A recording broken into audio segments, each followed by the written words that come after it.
Hello, everyone. Welcome to Just Transition Talk Series Part 44.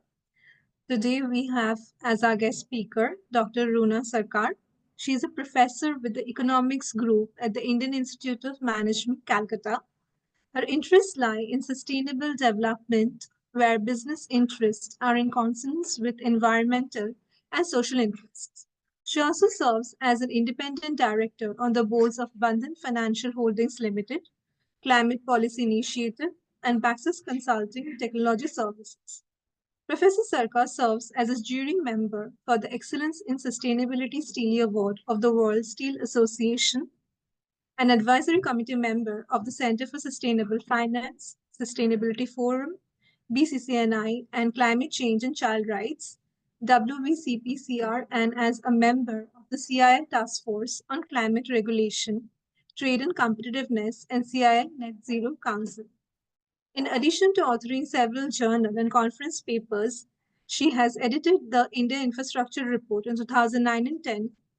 Her most recent work is a co-edited volume with Professor Mrityunjay Mohanty titled The Role of Coal in a Sustainable Energy Mix for India, a Wide-Angle View, published in September 2023.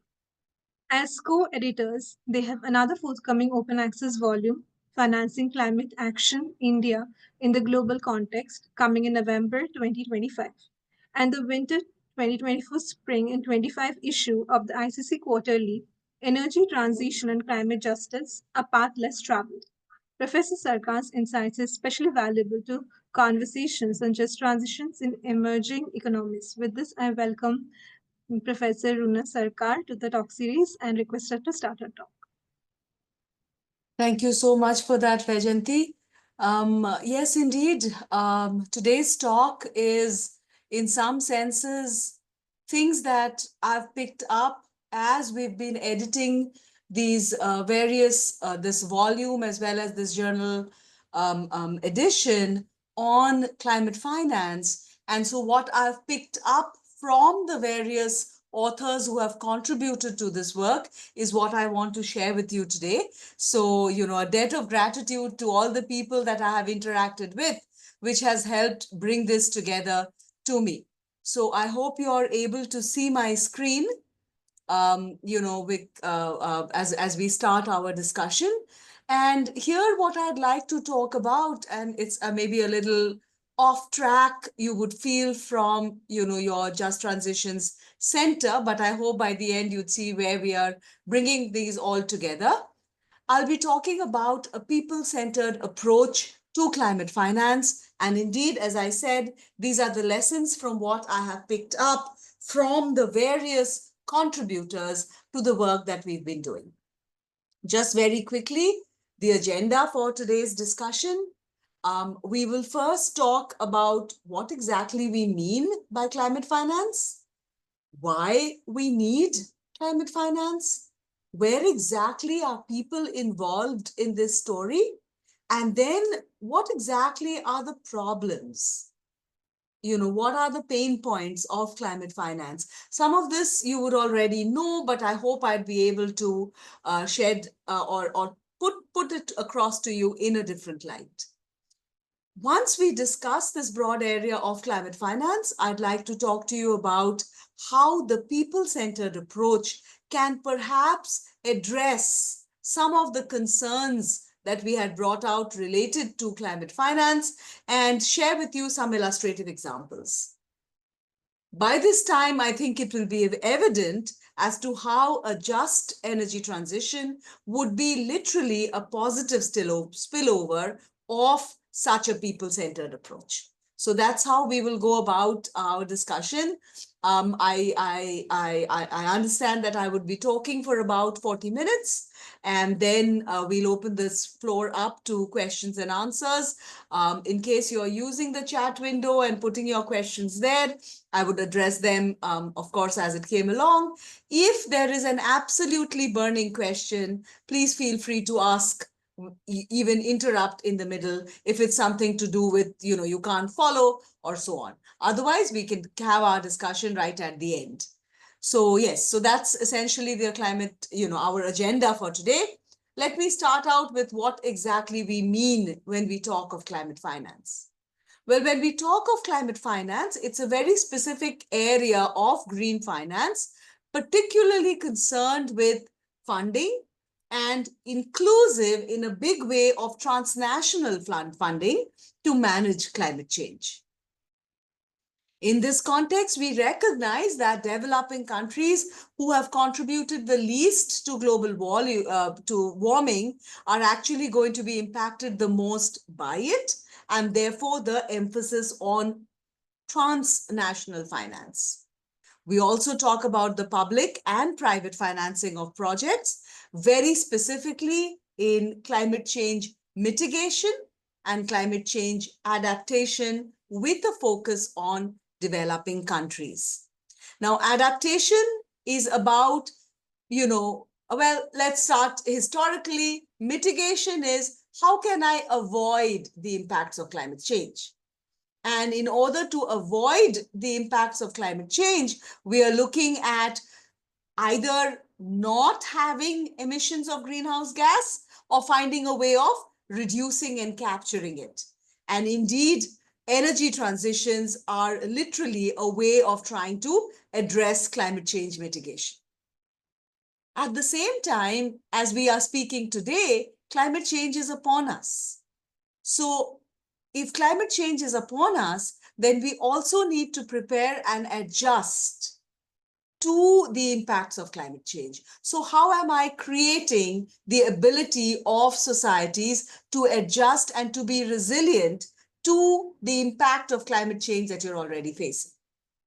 A third aspect of climate change, which now climate finance recognizes, however, the modes of funding being different are kept separately, is the loss and damage fund.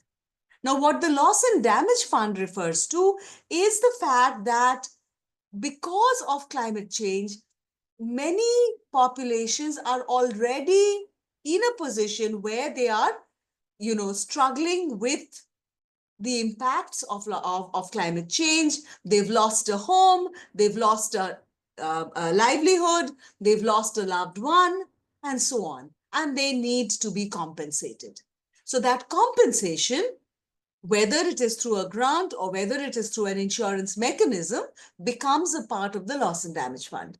So therefore, there are these three different lines of climate finance.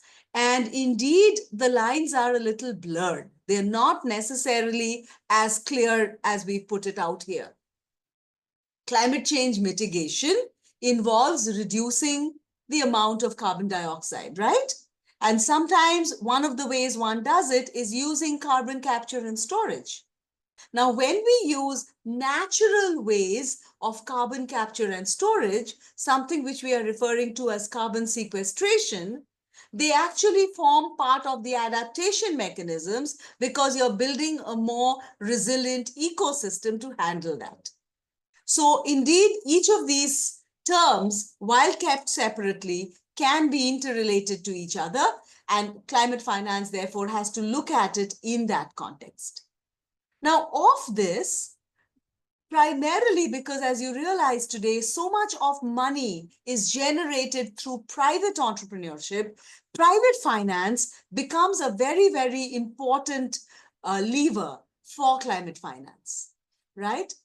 Now, just to again put things in perspective, we said climate finance is a part of green finance. Green finance finances the environment.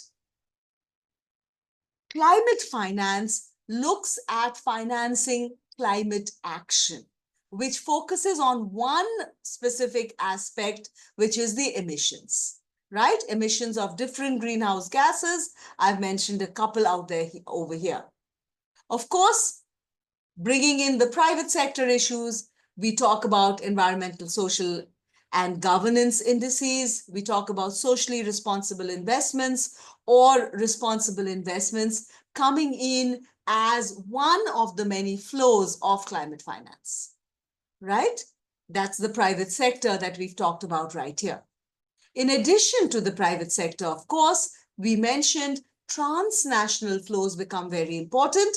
And therefore, you have international climate funds, the Green Climate Fund, the Global Environmental Facility, the Adaptation Fund, are all the movement of all of these fundings are very much part of climate finance. The mechanisms, institutional designs, instruments are also created by multilateral development banks, which in turn also enable money flows into climate finance activities.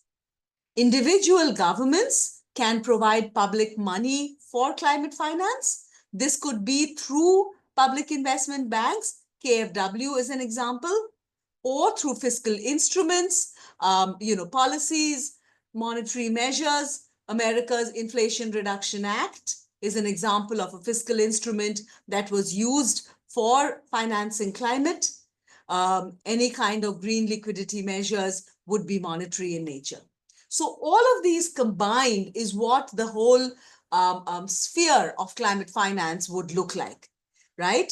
The private sector could come in as investors. It could come in with insurance. Private banks would come in with loans, with bonds, and such instruments towards sustainable development. Problem is that private finance doesn't necessarily see the kind of alignment that you need between corporate goals and social goals. So the corporate goals are about earnings per share, about leverage, about increasing profitability. Whereas social goals are related to reducing, in the context of energy transition and climate change, it's about reducing emissions while at the same time maintaining growth and employment. It's about preserving the global commons. It's about safeguarding the environment. So it's not just about reducing scope 1 and scope 2 carbon emissions and changing business models and working with value chains, all of which could lead to profits. Because the two don't actually come together, it becomes a big concern because there is a limitation as to what extent private finances can actually meet corporate goals or meet environmental or our climate action needs. However, there are ways to align these together, and a lot of that happens through people-centered action, as you would see as we go forward. Just a very quick history as to how climate finance and its predecessor, green finance, evolved. Around the 19th century, essentially, it was literally So Jatin asks, what do I mean when I talk of private finance? Jatin, private finance is money that comes in from private entities.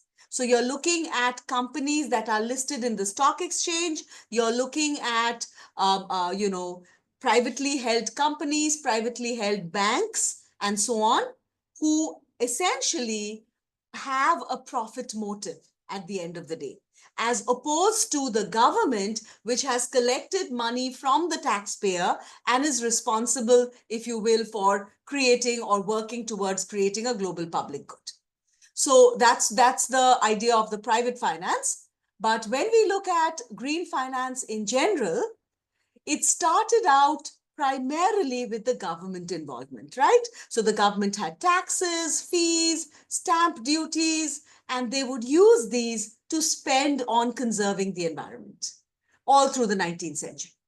In the 20th century, in addition to all of this, you had a lot of large capitalists come in who brought in philanthropic funding. So you now started seeing a lot of grants also being added. Grants meaning finance flows that you don't have to pay back, as opposed to a loan where there's an interest rate and you've got to pay the interest rate in addition to the principal back.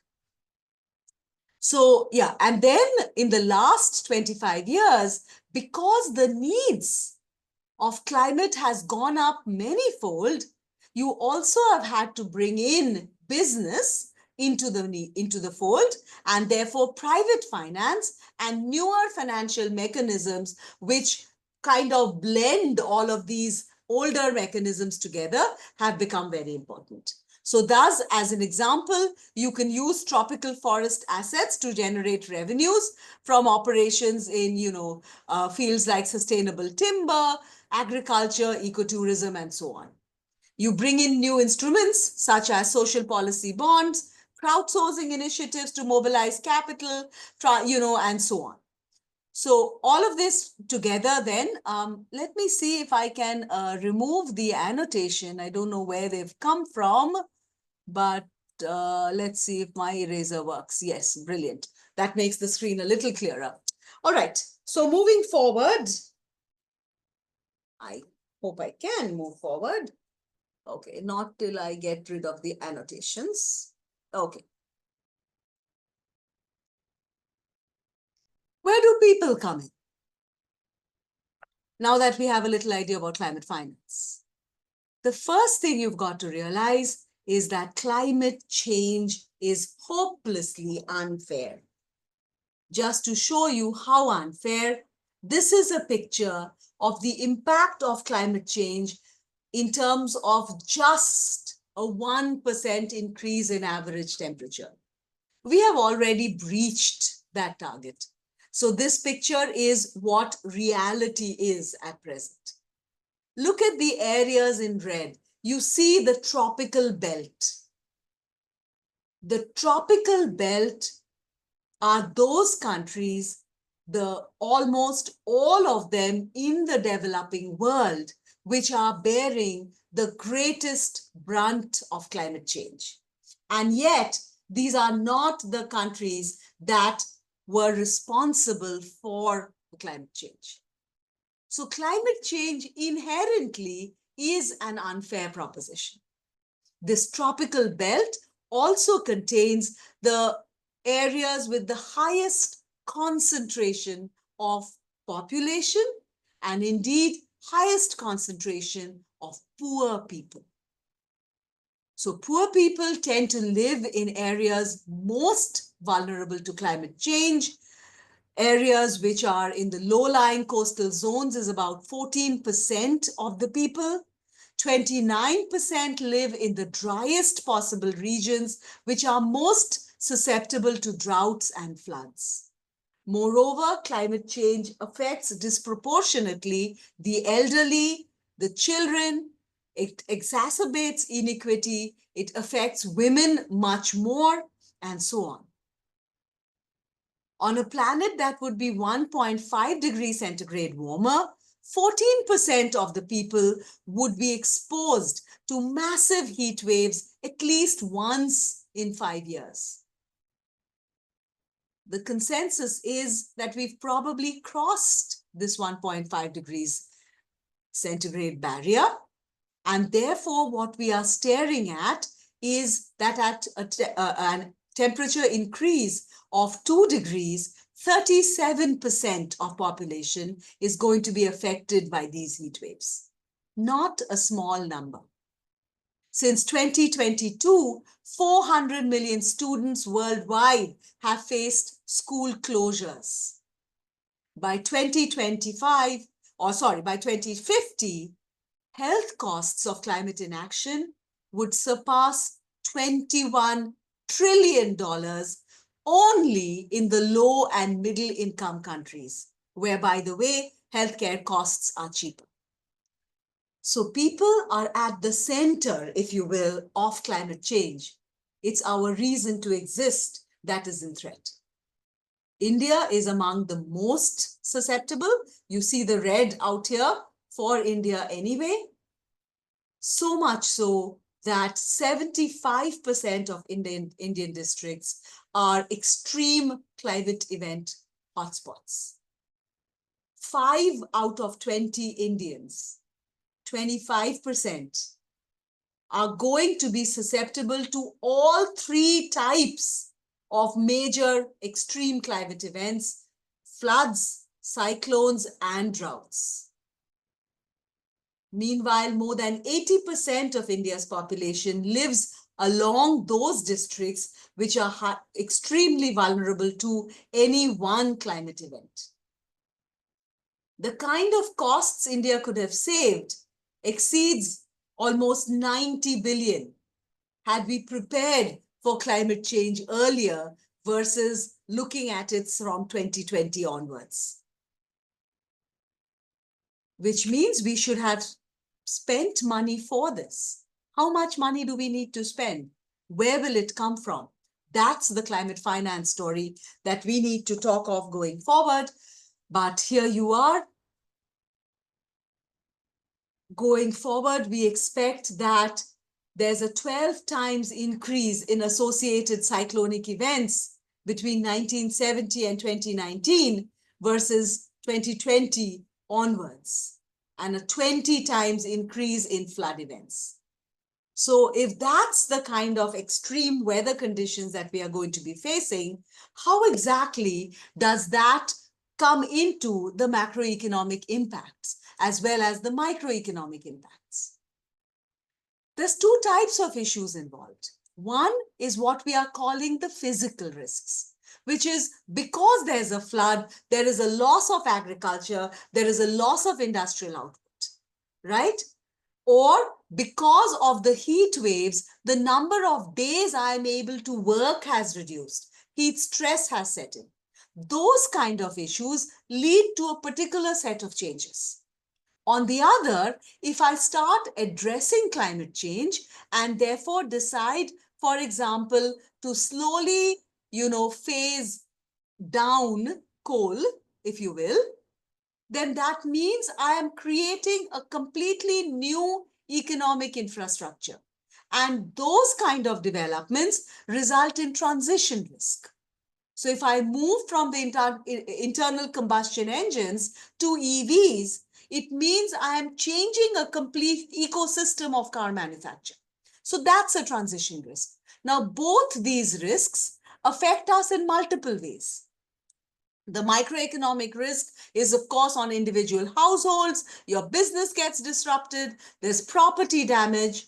In the macroeconomic sense, you have massive unemployment. Your GDP falls drastically. Your regular capital depreciates drastically. It's called stranded assets. And your current account deficit starts to grow because your technology has not kept up with the technology you need for a very new climate world, which means the corresponding risks are there to your credit, to the amount of money you have, and therefore, who will finance? Where will the money come from?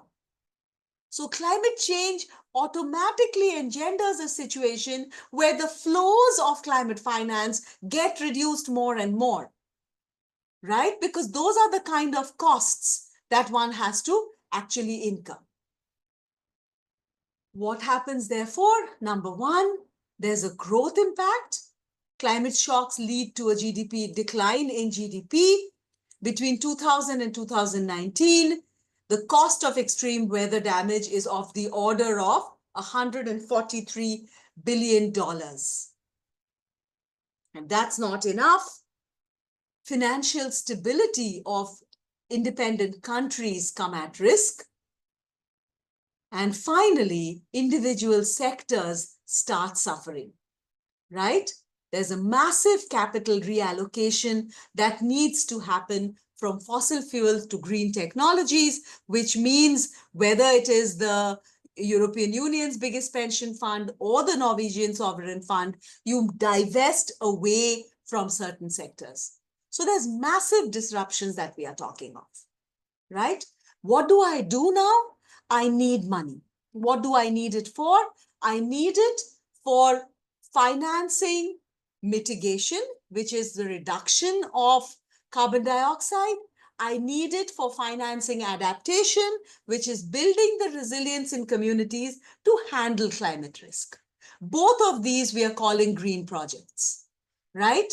Now, money has to come into these green projects, but most of these technologies are still early stage. They're not tested. The ability to actually appraise these projects, the human capacity needed, the capability needed is limited. Therefore, as a result, the cost of capital is very high. Moreover, because these are early stage technologies, the technologies are perceived as high risk, which means anybody any private financer, or even if the government wants to fund it, they want to be assured of a reasonable amount of returns for that risk, right? On top of that, you have banking regulations, which tend to be very, very conservative as to where you can lend money and for what. So that doesn't help. Despite knowing that there are some huge benefits to actually handling this issue. So climate finance, these are the kind of challenges within which we have to work when we work in the realm of climate finance. On top of that, say as a country, you've taken a loan, right? You've taken a loan because you're trying to do a green project. At the same time, because you're a developing country in that red tropical belt, you have an increased vulnerability to climate impacts. So on one end, you have an increased vulnerability. On the other end, you have a loan to service. What happens as a result? Because of your increased climate vulnerability, it means that you bear a much greater cost of climate-related disasters. When you bear a greater cost of climate-related disaster, you have a loan to service at the same time. Your GDP has come down, your total income has come down because you were spending on trying to, on flood relief or on drought mitigation. So net, because your debt to GDP ratio grows manifold. You haven't paid the loan yet, and your ability to pay has been diminished. So what happens as a result is your sovereign credit rating goes down. You are not as reliable anymore.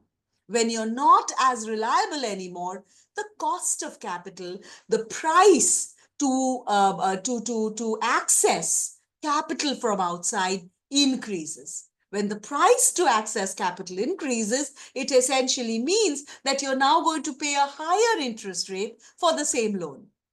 Therefore, what do? You take less loans. So you reduce your investment. You reduce your investment, which means there's less mitigation. If there's less mitigation, clearly you are adding to climate change. If you're adding to climate change, you're going to have even more climate-related disasters. So you see, in some sense, you get stuck in this vicious circle. You get stuck in this complete trap, if you will. So somehow we have to find a way that capital at a reasonable cost must flow into countries for climate finance. That becomes, if you will, the biggest challenge for us going forward. Here you can see, like we said, the most susceptible, look at India in red again, right? How the cost of finance, because of rating downgrades, make it that much harder to actually go ahead and take climate action, right? Your primary deficit worsens, just the previous figure summarized here. Higher real rates, lower potential growth, higher government debt, and therefore lower sovereign ratings, higher costs on borrowing. The circle is complete. On top of that, my social goals, like I had covered earlier, don't really relate to my corporate goals. And in the middle, I have regulations. Very important. But regulations also mean that the ability to match corporate needs to social needs can often be ruptured if these two don't meet through government, right? Whether it is contracts, whether it's agents, whether it is through outsourcing, the policy and legal framework becomes very, very important to bring these together. Of course, as a developing country, growth is critical.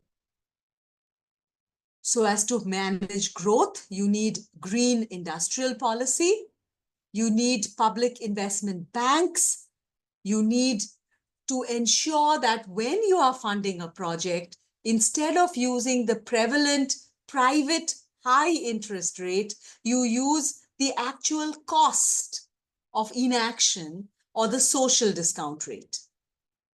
You create roadmaps for low carbon development.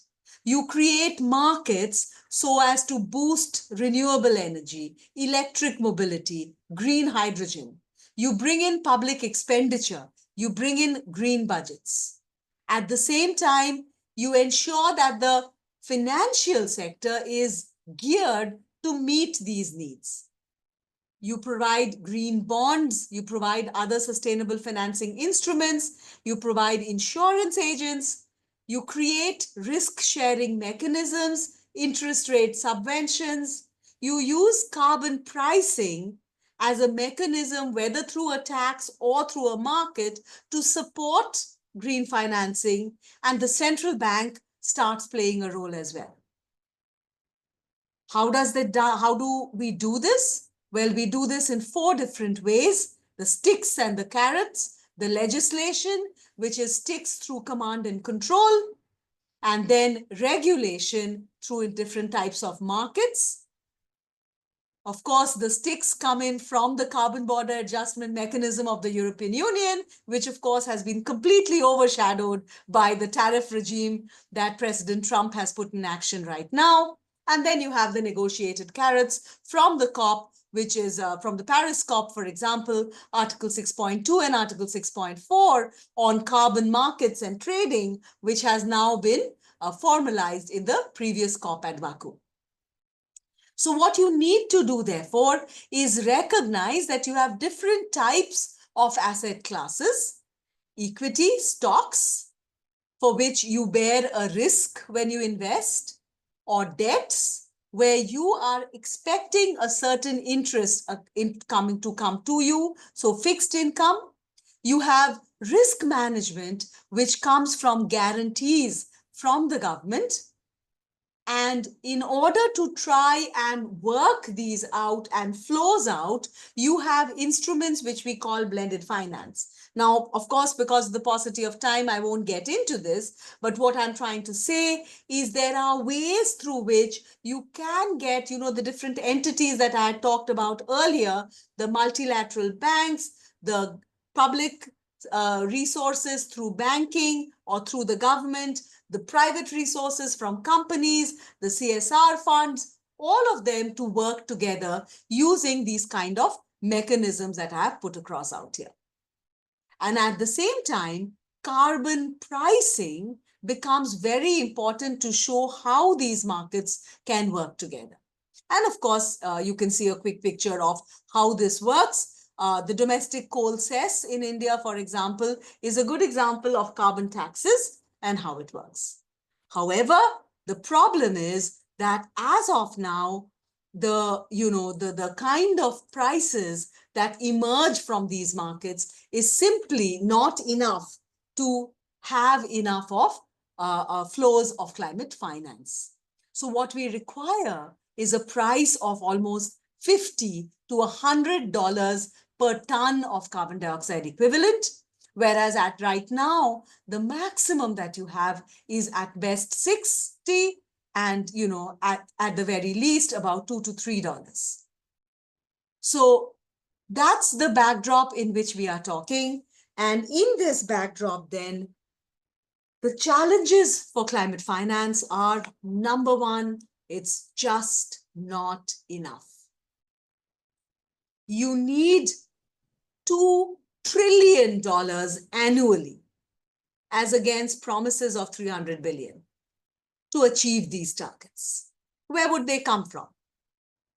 Clearly, in today's scenario, we don't see the international road having too much of a hope. So it has to come from domestic public sources. It has to come from South-South cooperation. It has to come from private finance. Why isn't it coming? First, priorities have changed. People have become insular. It's growth, growth, and growth.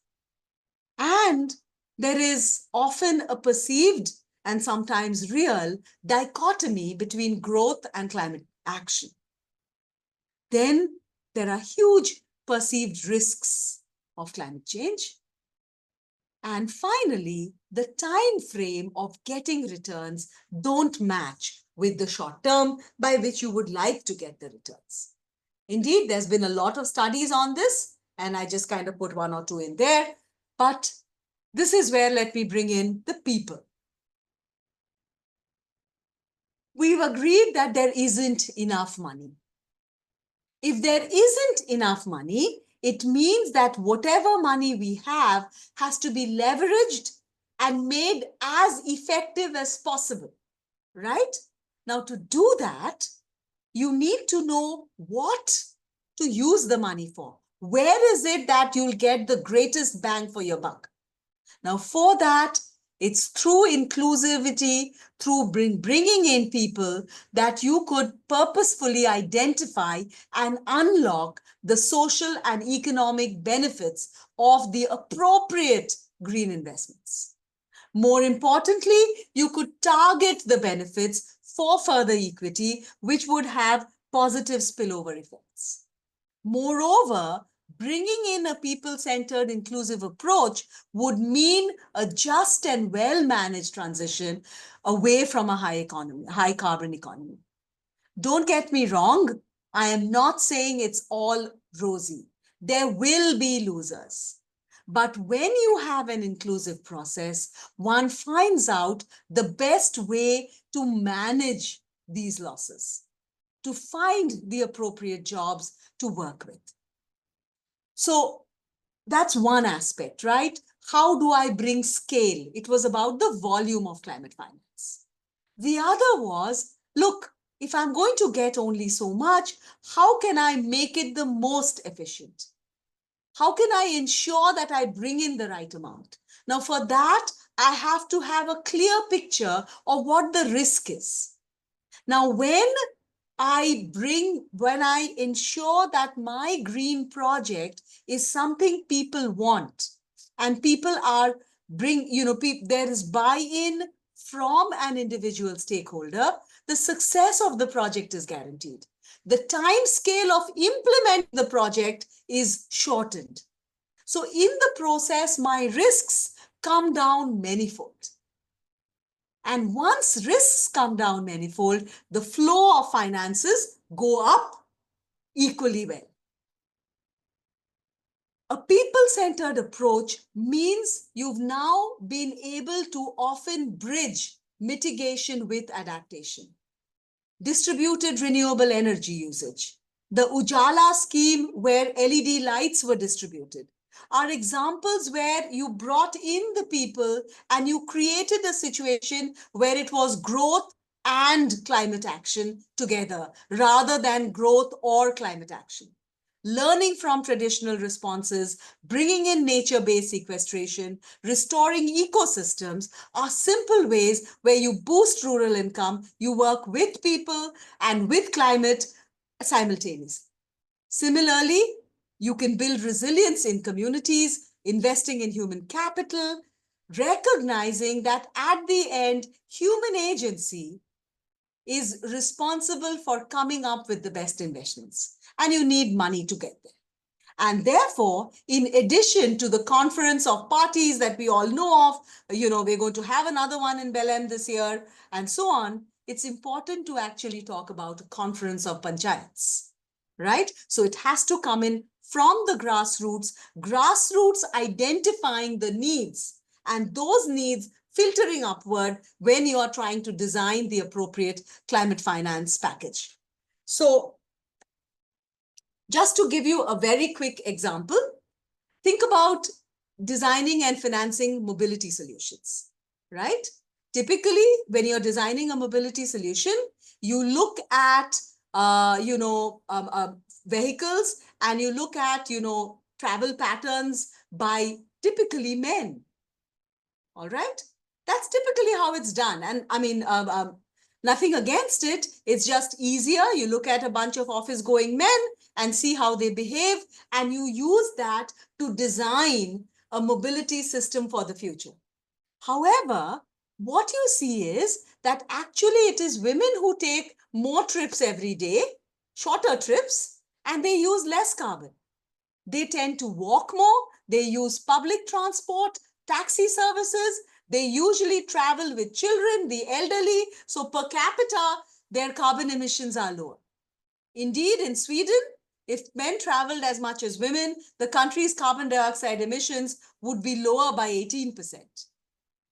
In Germany and Norway, men consume more than 70 to 80% of energy. In Greece, men can use as much as 350% more. Now, what does that mean? That if I design my system, keeping in mind these kind of travel patterns, then I will promise at the end of my project that, you know what, I'm going to reduce by using public transport my carbon dioxide consumption by a much higher number than what it really is, because half your travelers are women. And then you will have not met your project objectives. Next time round, your financing flows would have reduced. The only way to avoid this is if you started ground up and recognized how this would work.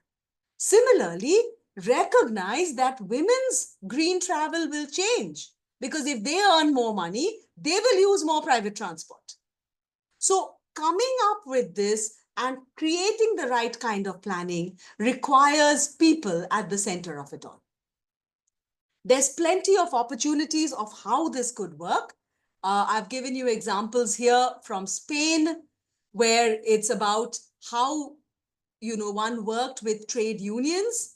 And I'm sure this has been discussed in other JTRC seminars, so I won't talk more about it.